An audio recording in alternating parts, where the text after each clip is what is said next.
can't have gas pressure without the necessary antecedent of a container to press upon. That's how it's defined. The force exerted on the walls of the container is gas pressure. So you're going to need containment. The assertion that we have an infinitely available space for gas to expand into would mean that we'd all be dead if the sky was actually a vacuum as claimed to be, with the assertion of outer space. Outer space is fake. You can't have gas pressure without a container. If the sky was a vacuum, the gas we breathe would fill that space. It's called entropy. Second law of thermodynamics debunks the assertion we have outer space, and in so doing debunks all claims of orbital motion, travels to different lights in the sky, moon landings. It's all debunked, because you can't travel through a second law of thermodynamics violation of natural law. Sky vacuum, because we'd all be dead here on the ground, the gas we breathe would expand in all directions into that space and we wouldn't have any gas. So we'd all be dead. Space is fake. Stage where I say, what's gravity? It's not anything at this stage, because it's not a concept, it's time, bending, because you can't do that.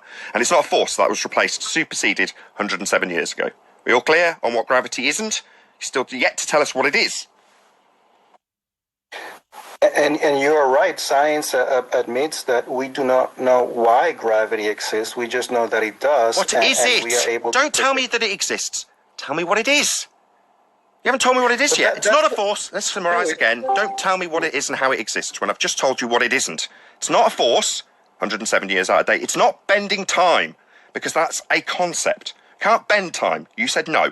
So when you tell me, well, it's just something that exists, what the hell is it? You're still yet to tell us. What goes up must come down doesn't apply to gas.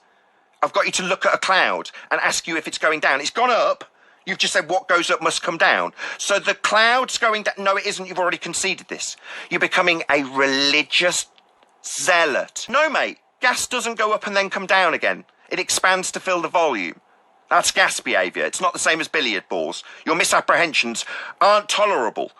Don't tell me that you're here to learn when you're repeating something we've educated you on already.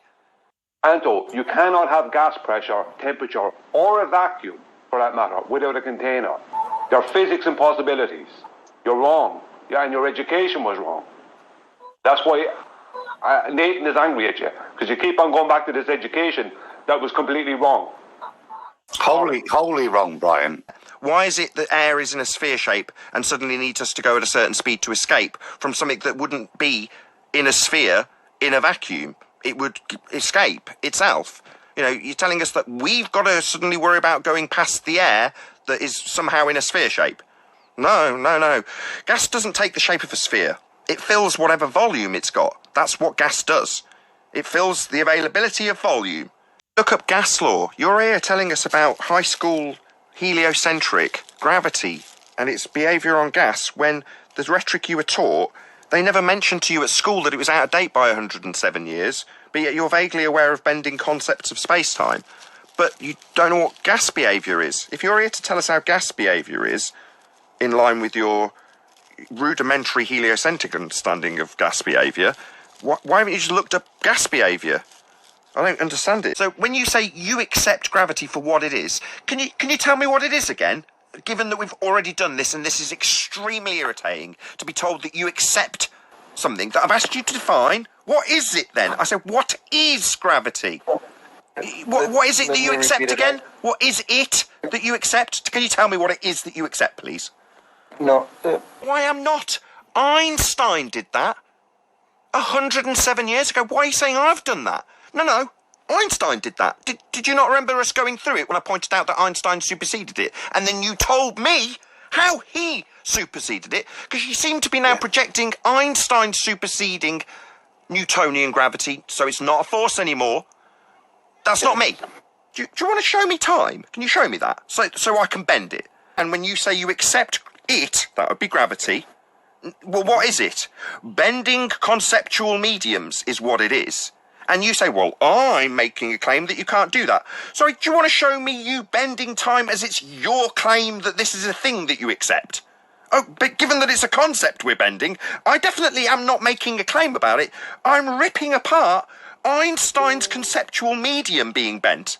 That's not me debunking mass attracting mass, it's Einstein. And then I'm ripping apart Einstein based on it being a pseudo-Ramonian force space time bending. That's Einstein's nonsense in fourth-dimensional space-time that we don't experience and cannot bend. So what is it again? I'll ask for about the fifth time.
Face reality.